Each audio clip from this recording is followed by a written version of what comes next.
Ninth के science का हर एक चैप्टर।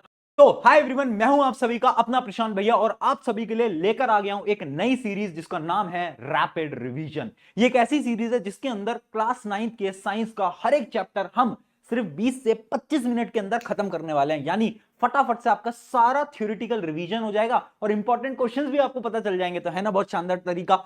अब स्टार्ट करते हैं पूरे के पूरे रिवीजन को। बट उससे पहले अगर आपको इस चैप्टर को एकदम डिटेल में समझना है ना, तो एक वन शॉट मैंने बना रखा है। उस वन शॉट के अंदर मैंने डिटेल में 1.5 घंटे के अंदर ये जो आपका चैप्टर है ना सेल, थोड़ा मुश्किल लगता है ना, थोड़ा टफ लगता है ना, इसको समझा भी रखा है। बट आज हम इस पूरे चैप्टर का, इस बड़े चैप्टर का आसान तरीके से रिवीजन करेंगे। तो चलो फटाफट से स्टार्ट करते हैं। सबसे पहले देखते हैं कि ये सेल है क्या, और ये जो रैपिड रिवीजन है इनके जो नोट्स हैं वो सबसे प्रीमियम और सबसे बेस्ट नोट्स हैं, जो कि मैं आपको डिस्क्रिप्शन के अंदर दे भी दूंगा। देखो स्टार्ट करते हैं कि सेल क्या होता है। सबसे पहले आपने पढ़ा ही होगा कि cell is a fundamental unit of your life. क्यों? क्योंकि हमारी सारी बॉडीज सेल से ही बनी है। हमारे हाथ के अंदर क्या है? सेल। दिमाग के अंदर क्या है? सेल। सब कुछ सेल से बना है। तो याद रखना सेल क्या होता है। Cell is called basic structural and functional unit of life. यानी जो पूरी लाइफ है आपकी वो सेल से ही बनी है ना। इस वजह से हम इसे बोलते हैं फंडामेंटल यूनिट ऑफ लाइफ। अब पेपर में क्वेश्चन क्या आएगा? पेपर में एक सवाल आता है बार बार। सवाल यह आता है पेपर के अंदर कि why cell is called building block of life. Building block of life क्यों बोलते हैं? क्योंकि समझना, जैसे आपके जमीन से घर बनता है ना, उसी प्रकार से ये जो सेल होता है ना, सेल, ये सेल डिवाइड करते जाते हैं, मिलते जाते हैं और ये बनाते हैं टिश्यू। टिश्यू से बनते हैं ऑर्गन। हाँ, वही ऑर्गन जिसकी किडनी, स्टमक, ये सब ऑर्गन होते हैं। और ऑर्गन कंबाइन करके बनाते हैं ऑर्गन सिस्टम, और ऑर्गन सिस्टम से हम यानी पूरे के पूरे ऑर्गेनिज्म बनके तैयार हो जाते हैं। इस वजह से हम सेल को बोलते हैं बिल्डिंग ब्लॉक ऑफ लाइफ, क्योंकि उसी से ही पूरी की पूरी लाइफ बनती है। चलिए सेल के बारे में तो समझ गए, आगे देखते हैं। आगे चीज है ना कि सेल की हिस्ट्री क्या थी, किसने ढूंढा आखिर सेल को। तो सेल को सबसे पहले ढूंढा रॉबर्ट। अभी जो रॉबर्ट नाम था ना, पुराने जमाने में बड़ा फेमस था, है ना। तो रॉबर्ट हुक जो थे 1665 में उन्होंने सेल की डिस्कवरी करी, पर इन्होंने डेड सेल की डिस्कवरी करी, लिविंग सेल की डिस्कवरी नहीं करी। उसी के कुछ सालों बाद एक साइंटिस्ट आए जिनका नाम था एंटोनी वैन ल्यूनहुक। इन्होंने लिविंग सेल की डिस्कवरी करी, याद रखना लिविंग सेल।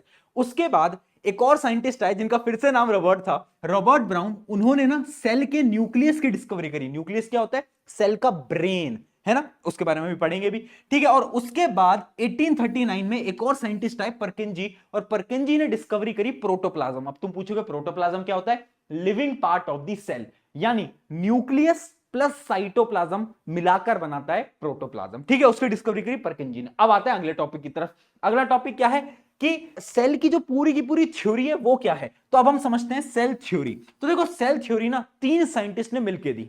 सबसे पहले आए कौन? सबसे पहले आए स्क्लेडन। स्क्लेडन ने ये बोला कि जितने भी पेड़ है ना, ये सारे पेड़ सेल के बने हैं, यानी और plants are made up of cell. उसके बाद है दूसरे साइंटिस्ट शॉन। शॉन ने क्या बोला? शॉन ने बोला कि जितने भी एनिमल्स है ना वो भी सेल से बने हैं। और फिर आते हैं तीसरे साइंटिस्ट जिनका नाम था रोडोल्फ वर्च्यू। और ये पता क्या करते हैं? ये बैक बेंचर थे। इन्होंने बोला तुम दोनों ना ठीक बोल रहे थे, तुम्हारी बात से मुझे कोई दिक्कत नहीं है, बस मैं अपना एक पॉइंट जोड़ना चाहता हूं। और वो पॉइंट उन्होंने जोड़ा कि एक सेल डिवाइड होता है और नए सेल्स को बनाता है, यानी new cells come from old cells. अब इससे ना 3 पॉइंट्स हो गए सेल थ्योरी की, जो कि बार बार पूछे जाते हैं। सेल थ्योरी के 3 पॉइंट्स का याद रखना। पहला, all living things are made up of cell. सारे लिविंग थिंग्स सेल के बने होते हैं। Cell is the basic unit of life, पता ही है। और तीसरा पॉइंट सबसे इंपॉर्टेंट है जो कि रेडॉल्फ जी ने दिया था, वो ये था, new cells come from pre existing cell. पुराने सेल से ही नए सेल बनकर आते हैं। This is very important. चलिए भाई आगे बढ़ा जाए। अब देखो सेल जो है ना वो अलग अलग तरीके के होते हैं, यानी कुछ ऐसे ऑर्गेनिजम्स होते हैं जिनके अंदर सिंगल सेल है, और कुछ ऐसे हैं जिनके अंदर बहुत सारे सेल हैं। तो जो ऑर्गेनिज्म जो कि तुम्हारी तरह सिंगल है उनको हम बोलेंगे यूनिसेलुलर। यानी यूनिसेलुलर ऑर्गेनिज्म वो है जिनके अंदर एक ही सेल है।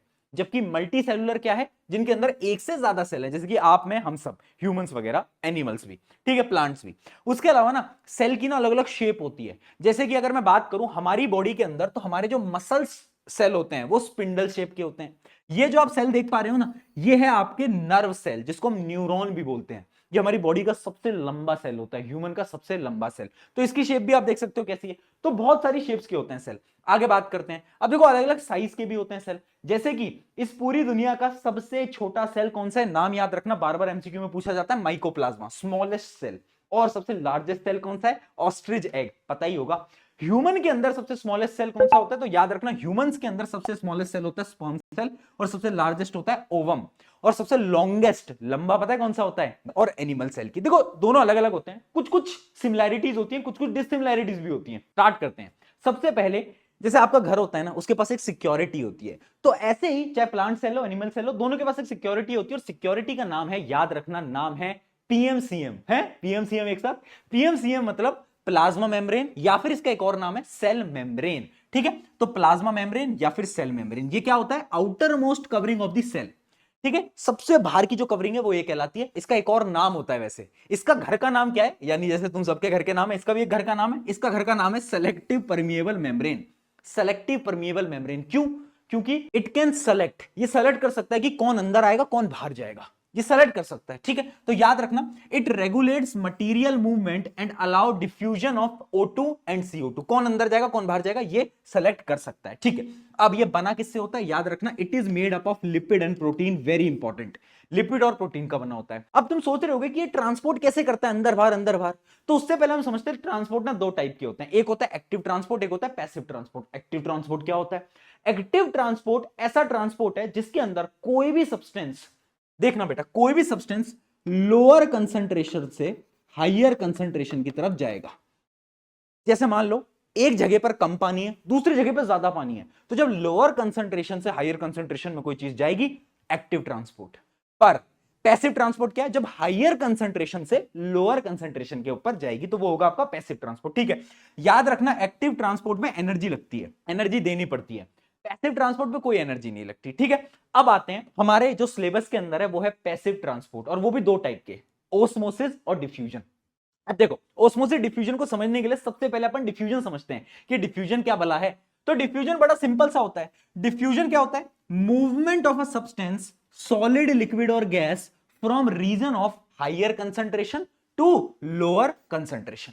चाहे सॉलिड हो चाहे लिक्विड हो चाहे गैस हो, जो वो हायर से लोअर में जाएगा हम बोल देंगे डिफ्यूजन हो गया। बहुत बढ़िया। अब ओस्मोसिस क्या होता है? ओस्मोसिस ना मूवमेंट ऑफ ओनली लिक्विड, यानी सिर्फ लिक्विड का मूवमेंट होगा। और एक और इंपॉर्टेंट चीज होती है, डेफिनेशन पढ़ो, movement of water molecule through selective permeable membrane.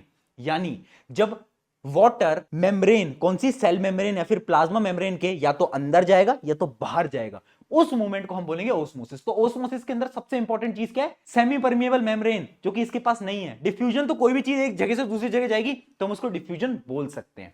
ठीक है जी, समझ आ गया, एकदम क्लियर है। अब याद रखना, ओस्मोसिस में क्या होता है? हायर वाटर कंसंट्रेशन से लोअर वाटर कंसंट्रेशन तक चीजें मूव करती हैं।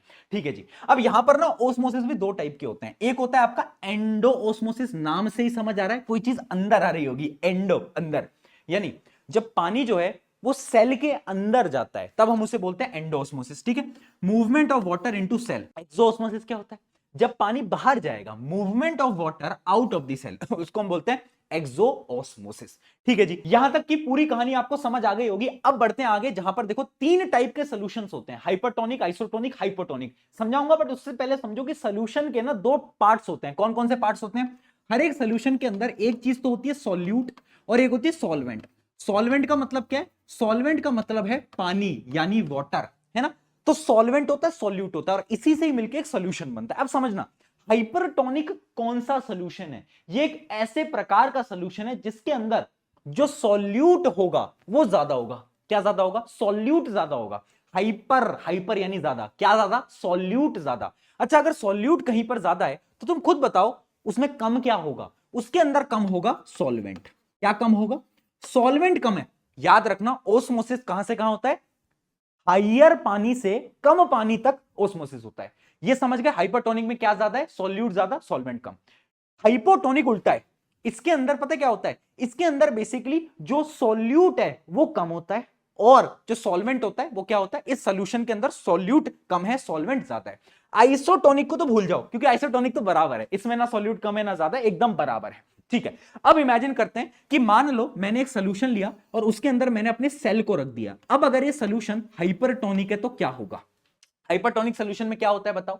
हाइपरटोनिक सोल्यूशन के अंदर सॉल्वेंट कम है, यानी पानी कम है। यहां पर पानी कम है, ठीक है, और सेल के अंदर पानी ज्यादा है, तो क्या होगा? पानी कहां से कहां मूव करेगा? ज्यादा से कम